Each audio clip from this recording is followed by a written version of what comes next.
네, 우리 욥기 1장 8절부터 12절까지 같이 읽겠습니다. 8절부터 같이 읽어볼까요? 여호와께서 사탄에게 이르시되 내가 내 종 욥을 주의하여 보았느냐? 그와 같이 온전하고 정직하여 하나님을 경외하며 악에서 떠난 자는 세상에 없느니라. 사탄이 여호와께 대답하여 이르되 욥이 어찌 까닭 없이 하나님을 경외하리이까? 주께서 그와 그의 집과 그의 모든 소유물을 울타리로 두르심 때문이 아니니이까? 주께서 그의 손으로 하는 바를 복되게 하사 그의 소유물이 땅에 넘치게 하셨음이니이다. 이제 주의 손을 펴서 그의 모든 소유물을 치소서. 그리하시면 틀림없이 주를 향하여 욕하지 않겠나이까? 여호와께서 사탄에게 이르시되 내가 그의 소유물을 다 내 손에 맡기노라. 다만 그의 몸에는 내 손을 대지 말지니라. 사탄이 곧 여호와 앞에서 물러가니라. 아멘. 오늘 말씀 가운데 하나님의 은혜가 있기를 간절히 기도합니다. 우리 기도하는 마음으로 고백합니다. 하나님의 은혜가 지금 저에게 임하기를 기도합니다. 아멘. 우리 옆사람 축복하면서 하나님의 은혜가 지금 여러분에게 넘치기를 기도합니다. 아멘. 하나님 복된 은혜가 넘치기를 간절히 기도하고 소망합니다. 복된 날 되시길 간절히 소망합니다. 이제 우리는 욥기 말씀을 보게 됩니다. 1장부터 42장까지 굉장히 긴 내용의 말씀이 담겨 있습니다. 욥 하면은 여러분들 어떤 것으로 내용을 잘 알고 계십니까? 선입견이 좀 있죠. 욥 되게 힘들게 살았고 되게 고난 가운데 살았고 너무 어렵고 정말 고통 가운데 살았던 사람으로 욥을 생각하고 있습니다. 그래서 욥 하면은 제일 먼저 떠오르는 연관된 단어가 있다라고 한다면 무엇이 떠오르세요? 아마 대부분의 성도님들은 고난이라는 단어를 제일 먼저 떠올리게 될 겁니다.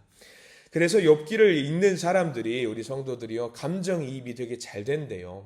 우리가 바로 전에 읽었던 에스더 같은 경우는 재미난 이야기이긴 하지만 왕가의 이야기예요. 뭔가 높은 사람들, 고위고관직 그런 사람들 이야기 같아서 그냥 재밌는 이야기로만 우리가 받아들이는 경우가 있어요. 근데 욥은 좀 달라요. 뭔가 내 이야기 같고 내 주변에 있는 고난을 당하는 사람의 이야기 같아요.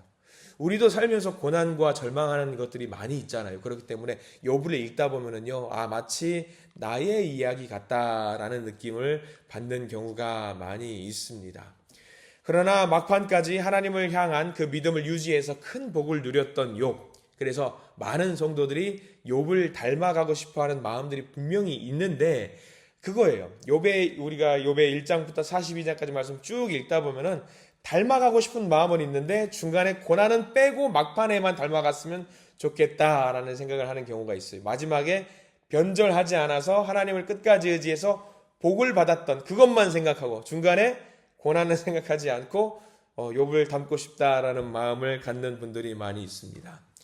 그래서 우리가 욥을 읽을 때요, 욥기를 읽을 때 어떤 3인칭의 어떤 제3자의 어떤 그런 이야기로 보는 것이 아니라 1인칭으로 읽으셔야 돼요. 나에 대한 이야기구나. 나를 향한 이야기구나 라면서 나를 향해 주시는 하나님의 말씀으로 읽으면은 은혜가 굉장히 될 때가 많이 있을 겁니다. 만약에 내가 욥이라면 나도 비슷한 상황인데 내가 욥과 같은 고난을 당했다면 나는 어떻게 할까라고 하면서 기도하면서 읽어 나가시는 것이 좋을 것 같습니다. 우리가 이제 욥기를 보려고 합니다. 우리 1절 말씀부터 한번 욥에 대한 이야기를 한번 살펴보려고 해요. 1절 말씀, 욥기 1장 1절 말씀부터 한번 읽어볼까요? 1절입니다. 우스 땅에 욥이라 불리는 사람이 있었는데 그 사람은 온전하고 정직하여 하나님을 경외하여 악에서 떠난 자더라. 자, 거기는 우리가 다 밑줄을 그어도 되겠죠. 우스 땅에 욥이라 불리는 사람이 있었는데 그 뒤부터 그 사람은 온전하고 정직하여 하나님을 경외하며 악에서 떠난 자더라 라고 되어 있습니다. 근데 우리가 잘 봐야 됩니다. 여기 보면은요, 우스 땅이라고 하는 데가 어디냐라는 것을 우리가 먼저 좀 알아야 될 것 같아요. 우스 땅은요, 에돔 땅이에요, 에돔 땅. 그러니까 이스라엘 민족, 가나안 땅이나 그런 사람들의 이야기가 아니에요. 지금 우리식으로 이야기하자면은 이방인들의 땅입니다. 하나님께서 택하신 선민이라고 하잖아요. 택함 받은 백성. 선민이 아니에요. 원래 이제 욥은 선민이 아닌 이방 민족이라는 것을 말을 해주고 있습니다. 이스라엘의 혈통이 아닌 사람인데 그럼에도 불구하고 온전하고 정직하고 하나님을 경외하면서 악에서 떠난 사람이었다라는 것을 알려주고 있습니다. 그냥 경외하는 거 아닙니다. 하나님께서 인정하시는 믿는 사람이었다라는 것을 이야기해 주고 있습니다. 하나 더 알려드리자면 욥이라고 하면은 우리는 사람 이름이라고 생각을 하는 경향이 있습니다. 욥은 사람 이름이 아니에요. 사람 이름이 될 수가 없습니다. 왜냐하면 1절에 보면은 욥이 히브리어로 뜻이 무슨 뜻이냐면 박해받는 자예요. 고난당하는 자거든요. 뜻이. 그러면 어느 부모님이 자녀의 이름을 지을 때 너는 박해받는 자야 라고 이름을 짓는 부모는 없어요. 그래서 우리가 욥이라 불리는 사람이 있었는데 라고 하는 것은 이 모든 일이 끝나고 그는 고난을 받았던 사람이기 때문에 우리가 욥이라고 부르자라고 하는 경향이 있어요. 첫 번째는 고난당한 자, 박해받았던 자. 또 하나의 뜻이 있다라고 한다면은 회개하는 자라는 뜻이 있어요. 그러니까 고난받고 박해받았고 회개했고 돌아왔던 사람으로 우리가 욥을 부르는 게 맞기 때문에 이름이 아니라 어떤 별명처럼 부르는 경향이 있다라고 하는 것이 오히려 우리가 더 욥을 이해하기 쉬울 것 같습니다. 박해와 고난이 있었음에도 불구하고 변하지 않고 여전히 하나님 앞으로 돌아오고 회개했던 사람이 욥이다라고 이야기를 하고 있습니다. 또 하나 우리가 알아야 될 것이 있다라고 한다면 욥은 동시대에 살았던 사람이 누가 있었을까라고 했을 때에 아마 많은 사람들이 아브라함과 같은 시대의 삶을 살았던 사람이구나라고 이야기를 하고 있습니다. 근데 성경의 주류는요, 성경에 기록된 주류는 보통 아브라함의 혈통을 중심으로 설명이 많이 되고 있잖아요. 아브라함의 자손. 그러면 성경에서 주류가 아닌 비주류에 대한 이야기가 욥에 대한 이야기였어요. 우리가 집중하지 않고 변방에 있었지만 하나님을 믿었던 사람이라는 이야기거든요. 그럼 우리가 이 욥을 통해서 받아야 되는 의미가 하나 있습니다. 아브라함과 같이 사람들이 조명하고 관심을 갖고 했었던 사람이 아니라고 할지라도 하나님의 자녀의 혈통이 아니라고 할지라도 그런 신분이나 자격이 아니라고 할지라도 하나님께서는 여전히 그런 사람들도 조명하고 있으시고 집중하고 있다는 것을 우리가 잘 좀 기억을 했으면 좋겠습니다. 욥은 메인이 아니었어요. 주인공이 아니었습니다. 외부자였고 이방인이었습니다. 가끔 교회 공동체 속에서도 그런 질문을 던지시는 분들이 있어요. 막 초신자 분들이거나 오래 믿었는데 조용히 섬기는 분들이 그런 염려들을 하셔요. 하나님이 저의 기도도 들으실까요? 네, 이렇게 믿음도 약하고 나약하고 가진 것도 없고 능력도 없는 저의 기도를 하나님이 들으실까요? 제가 이 교회를 이끌어가는 사람도 아닌데 저의 기도도 들으실까요? 그럼 저는 그런 분들은 그렇게 말씀을 드립니다. 그게 무슨 상관입니까? 하나님은요, 욥과 같은 사람도 지키셨어요. 성경의 주인공처럼 그 아브라함의 혈통이 아닌 사람이지만 그런 사람들을 하나님은 뭐라고 말씀하셨냐면 가장 하나님을 경외하고 신실한 사람이라고 하나님이 인정해 주셨답니다. 그런 거 너무 신경 쓰지 마십시오. 하나님을 믿는 그 믿음 변치 않고 굴하지 않고 꿋꿋하게 밀고 나가시면 하나님이 여전히 사랑하시고 그 기도도 들어주신답니다. 라는 이야기를 해요. 여기 계신 분들 중에서도 그런 고민과 염려를 하고 계신 분들이 혹시 있으실지 모르겠습니다. 그러면 걱정하지 마십시오. 욥을 생각하시면 됩니다. 주류로 사는 사람이 아니었고 비주류였고 이방인이었지만 하나님께서 그의 믿음을 인정해 주셨다라는 사실을 우리가 잘 기억했으면 좋겠습니다. 그의 믿음이 얼마나 대단한 믿음이었는지 한번 잠깐 봤으면 좋겠어요. 욥 하면은 우리는 그래, 그의 믿음은 정말 대단한 믿음이었지라고 그렇게 생각을 하는데 아마 비견한 예로 아마 이런 퀴즈를 한번 드려보면 여러분들이 쉽게 이해가 될 것 같습니다. 조금 욥기와 상관없는 퀴즈를 한번 들어볼게요. 성경에서는 죽지 않고 하나님의 나라에 간 두 명이 있습니다. 누구죠? 에녹과 엘리야. 두 명이죠. 에녹과 엘리야 두 사람이 있죠. 자, 이건 잘 알아요. 그러면 성경에는요, 이런 건 없어요. 자력 구원이라는 말 혹시 들어보셨는지 모르겠어요. 스스로의 힘으로 구원을 얻을 수 있다라는 말을 자력 구원이라는 말이 있어요. 자력 구원으로 하나님 나라에 간 사람이 있을까요? 없을까요? 자력 구원으로 한 명도 없습니다. 오로지 하나님의 은혜로 모두가 하나님의 구원을 받은 건데, 자력 구원은 아니지만 그만큼 그의 믿음이 훌륭하다라는 것을 성경에서 인정해주는 세 사람이 있어요. 세 사람이 있는데 옆에다가 혹시 메모를 좀 해두셨으면 좋겠어요. 욥기에 대한 내용이 나온 건데, 에스겔 14장 14절 말씀에 보면은 욥에 대한 이야기가 한번 나와요. 에스겔 14장 14절 말씀에 옆에다 메모해 두시고 나중에 꼭 읽어보세요. 제가 읽어드리겠습니다. 에스겔 14장 14절. 비록 노아, 다니엘, 욥 이 세 사람이 거기에 있을지라도 그들은 자기의 공의로 자기의 생명만 건지리라. 나 주 여호와의 말이니라. 그러니까 여호와 하나님께서 뭐라고 이야기해 주셨냐면, 세 사람, 노아하고 다니엘과 욥은 이 세 사람만큼은 정말로 대단한 믿음이 있어서 그 믿음만을 보고도 야, 내가 저 사람들 구원시켜줘야 되겠는데 라는 마음의 감동이 있을 정도로 충실한 믿음이 있었다라고 성경에서 기록되어 있는 세 사람이 노아와 다니엘, 욥이라는 말이에요. 근데 보시면 노아, 다니엘, 욥 중에 노아하고 다니엘은 이스라엘의 혈통입니다. 주류의 삶을 사는 거예요. 근데 욥은 어떤 사람이냐면 혈통이 아니에요. 비주류입니다.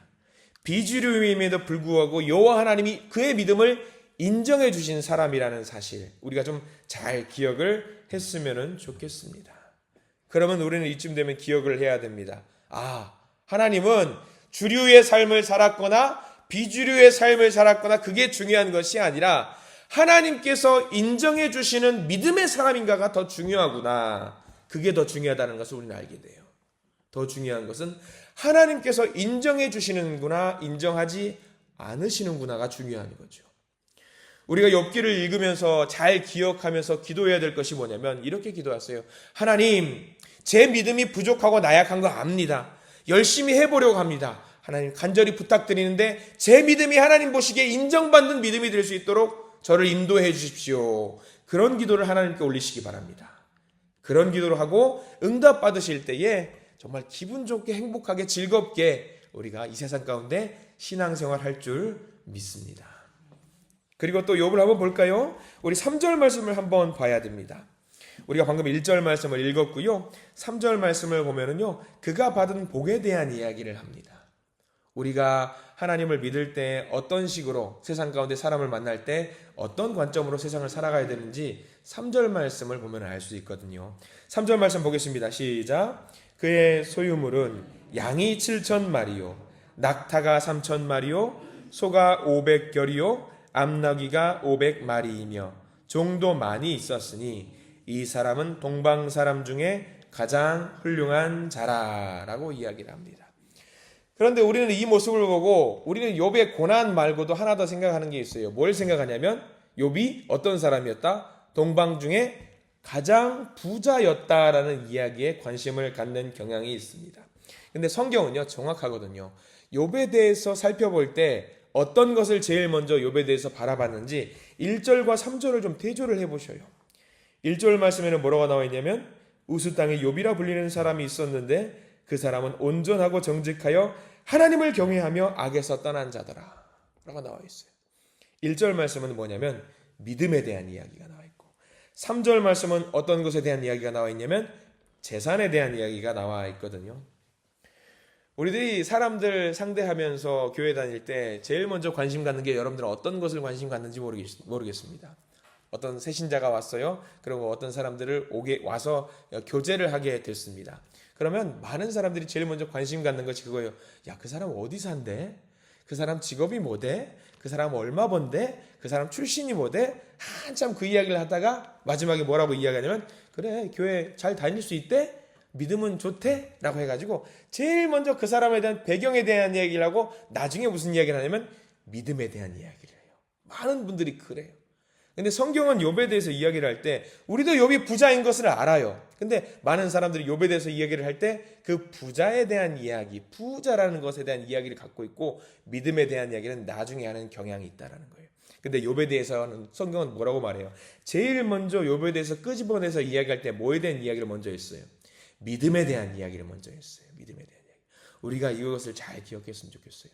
하나님은 무엇을 보는지에 대해서 알려주고 있는 거예요. 하나님은 우리의 재산이나 우리의 배경을 보는 게 아니에요. 우리의 과거에 어떤 삶을 살았고 내가 지금 현재 어떤 공로가 있는지를 말하는 것이 아니라 하나님이 집중하고 있는 것은 딱 하나다라는 거죠. 이 사람이 어떤 믿음을 갖고 있는지를 하나님은 조명하신다는 거예요.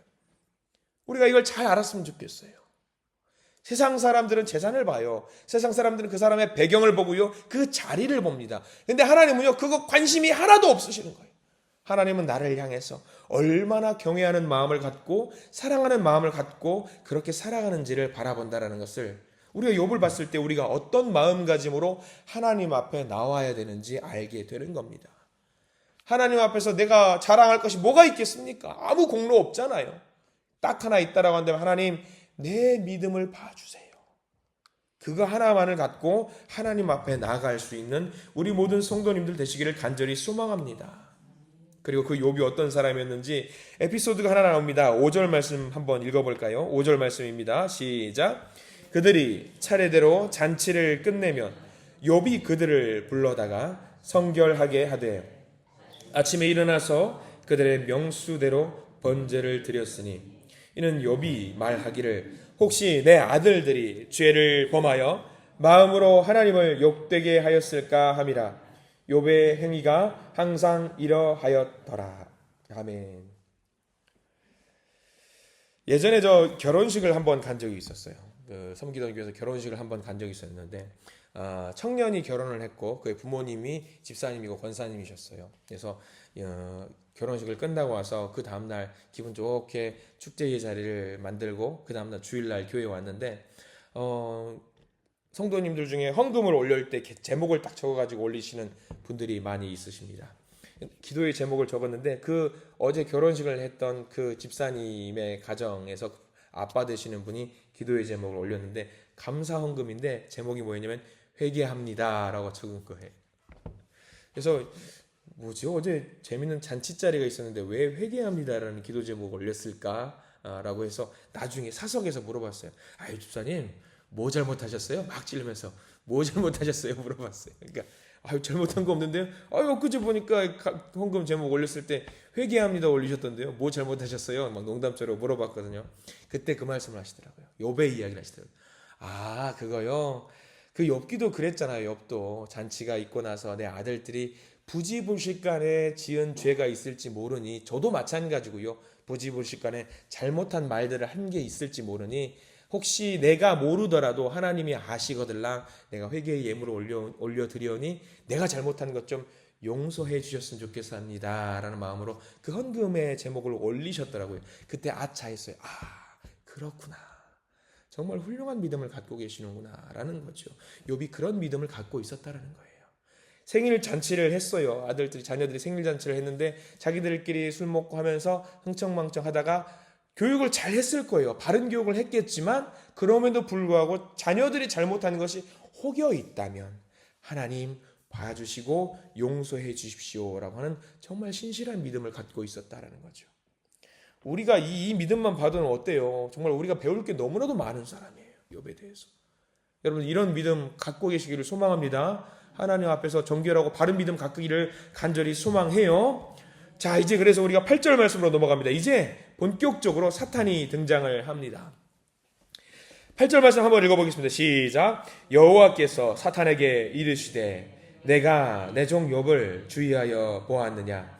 그와 같이 온전하고 정직하여 하나님을 경외하며 악에서 떠난 자는 세상에 없느니라. 자, 이 믿음의 모습을 보고 저와 여러분들의 믿음이 하나님께서 인정해 주시는 이런 믿음이 되기를 간절히 소망합니다. 하나님께서 인정해 주시는 이 고백이 우리를 향한 고백이기를 간절히 소망합니다. 사탄이 말하죠. 하나님이 자랑하잖아요. 야, 욥 봐라. 저기 봐라. 얼마나 훌륭한 믿음을 갖고 있냐. 얼마나 대단한 믿음을 갖고 있냐. 근데 그 믿음에 대해서 사탄은 평가절하 하는 거예요. 9절에 나와 있죠. 사탄이 여호와께 대답해서 이르되 욥이 어째서 까닭 없이 하나님을 경외하겠습니까? 이게 욥의 전체 주제입니다. 9절 말씀이 욥의 전체 주제예요. 어찌 사람이, 어찌 저자가, 어찌 저 아들, 저 딸이 이유 없이 하나님을 경외하겠습니까? 하나님이 건강 주셨기 때문 아닙니까? 하나님이 복 주셨기 때문 아닙니까? 놀라운 일을 만들어 주셨기 때문 아닙니까? 그래서 하나님을 섬기는 거 아닙니까? 저거 다 내팽겨치면은 분명히 하나님을 욕할 겁니다. 이게 9절 말씀이 이 욥의 핵심 주제입니다. 그래서 모든 소유물을 없애버려 달라고 사탄이 이야기를 하는 겁니다. 부자니까 저렇게 하나님을 섬기는 거 아니에요. 여러분들 하나님을 믿을 때 한번 생각해 보십시오. 왜 내가 하나님을 믿는가? 사탄이 뭐라고 말하냐면 해주신 게 있으니까 믿는 거 아닙니까? 넘치도록 갖고 있으니까 믿는 거 아닙니까? 그것 때문에 하나님을 경외하는 거 아닙니까? 그거 없으면 하나님을 경외하지 않습니다. 여러분들 어떠십니까? 이런 사탄에게 나는 그것이 아니다 라고 당당하게 말씀하실 수 있는 믿음의 성도들이 되시기를 간절히 소망합니다. 그래서 11절에 당당하게 사탄이 자신 있게 이야기합니다. 이제 주의 손을 펴서 그의 모든 소유물을 쳐버리십시오. 그러면 틀림없이 하나님을 욕할 겁니다. 자, 그런데 하나님이 이제 중요한 말씀을 12절을 통해서 해주고 있습니다. 12절 전체를 한번 12절 상반절까지 전체를 다 밑줄을 그으셔도 좋습니다. 12절 말씀 같이 한번 읽어볼까요? 시작. 여호와께서 사탄에게 이르시되 내가 그의 소유물을 다 내 손에 맡기노라. 다만 그의 몸에는 내 손을 대지 말지니라. 사탄이 곧 여호와 앞에서 물러가니라. 이 말씀을 보고 많은 사람들이 어떤 부분에 있어서는 상처를 받을 때가 있습니다. 야, 내 고난을 주시는 것도, 내게 아픔을 주시는 것도, 좌절과 낭만과 쓰러짐을 주시는 것도 누가 주신 거예요, 여러분? 사탄이 준 거예요? 하나님이 준 거예요? 하나님이 주신 거예요. 하나님이 주신 거예요, 여러분. 근데 이걸 잘 오해하지 말아야 돼요. 이렇게 하나님께서 이런 고난과 시련을 주는 것이 왜 주셨을까를 잘 생각해 보시기 바랍니다. 잘 생각해 보셔야 돼요. 하나님이 우리에게 이런 것들을 주시는 이유는요, 딱 하나입니다. 여러분들, 하나님이 이렇게 고난을 주시는 이유는요, 우리를 너무 사랑하셔서 우리가 그 고난과 아픔과 고통을 이겨낼 만한 힘이 있다라고 믿으시기 때문에 우리에게 그 고난을 주신다라는 사실을 명심하시기를 바랍니다. 정말 사랑하시고 믿을만 하니까 주신 거예요. 아무나 주지 않아요. 아마 고난을 주셔서 쓰러질 것 같으면 안 주셔요. 믿을만한 사람이고 믿을만한 내 아들이고 믿을만한 내 딸이기 때문에 그런 고난과 아픔도 주신다라는 사실을 명심하시길 바랍니다. 그 고난과 시련 끝에는 뭐가 있는지 욥기 42장까지 가면 여러분들 잘 알고 계실 겁니다. 그 고난과 시련을 이겨냈을 때에 우리에게 주시는 큰 은혜와 복이 있잖아요. 그래서 그 고난과 시련이 있을 때 검증의 과정이긴 하겠습니다만 이 검증의 과정을 잘 이겨냈던 욥기의 모습을, 욥의 모습을 보면서 여러분들 우리 스스로 답했으면 좋겠습니다. 하나님, 제가 이런 시련이 있을 때에 능히 이겨내겠습니다. 저 사람은 감당하지 못할 겁니다. 차라리 제게 해주십시오. 제가 그 고난을 능히 이겨내겠습니다. 그래서 명심하세요. 고난이 있다라고 하는 것은 무엇을 말하냐면 그 끝에 뭐가 있다라는 것을 기대하셔도 되냐면 그 끝에 뭐가 있다? 하나님이 주시는 은혜와 복이 있기 때문에 내게 지금 이 고난과 시련이 있다라는 것을 명심하시고 기대하시면서 이 어려움들을 잘 극복해내시기를 간절히 부탁을 드립니다. 많은 사람들이 고난이 있고 시련이 있을 때 말합니다. 무슨 하나님이 이래? 내가 이렇게 불행한데 하나님은 어디 있어? 하나님이 있다면 내게 이럴 수 있나? 그렇게 말하면서 하나님을 욕하면서 돌아설 것인가? 이게 욥기의 핵심 주제입니다. 여러분들은 하나님께서 그렇게 물어보실 때에 뭐라고 대답을 하시겠습니까? 이 욥기 42장까지 가는 긴 여정을 보면서 하나님 앞에 다시 우리의 인생을 돌아보시고 우리의 믿음을 돌아보셔야 합니다. 그리고 하나님이 질문을 던질 때에 그 질문에 대해서 답하십시오. 하나님, 시련과 고난 괜찮습니다. 이겨내겠습니다. 제게 맡기시는 이유는 제가 감당할 만하니까, 사랑하시니까 제게 그 시련을 주신 줄 믿습니다. 그래서 이 시련을 이겨내고 그 어둠의 터널을 끝까지 넘어갔을 때에 하나님과 함께 웃으면서 손 맞잡고 포옹할 수 있는 우리가 되기를 원합니다. 그렇게 기도하시면서 인정받는 믿음의 사람이 되시기를 간절히 축원합니다. 기도하겠습니다. 사랑의 하나님, 이제 욥기 우리가 시작을 합니다. 하나의 질문을 우리에게 스스로에게 던집니다. 과연 나는 하나님이 내게 주신 것, 소유물과 재산과 현실, 누리고 있는 것들 때문에 하나님을 믿는 것인가? 아니면 이 모든 것이 없어도 하나님의 하나님 되심 그 하나로 만족하면서, 하나로 감사하면서 주님을 섬기는 사람이 될 것인가? 이 두 가지 길에서 결단하는 우리가 되게 해 주시옵소서. 그래서 이 모든 과정을 마칠 때에 우리들 하나님의 하나님 되심을 다시 붙잡는 자들이 되게 하시고, 눈에 보이는 세상의 것들이 아니라 보이지 않는 하나님의 거룩한 이름이, 그 영광이 우리를 덮는 그 은혜가 차고 넘치도록 해 주시옵소서. 주님만 의지하고 바라봅니다. 우리를 도우시고 우리가 바른 결정을 내리도록 우리와 동행해 주시옵소서. 예수 그리스도 이름으로 간절히 기도드립니다. 아멘.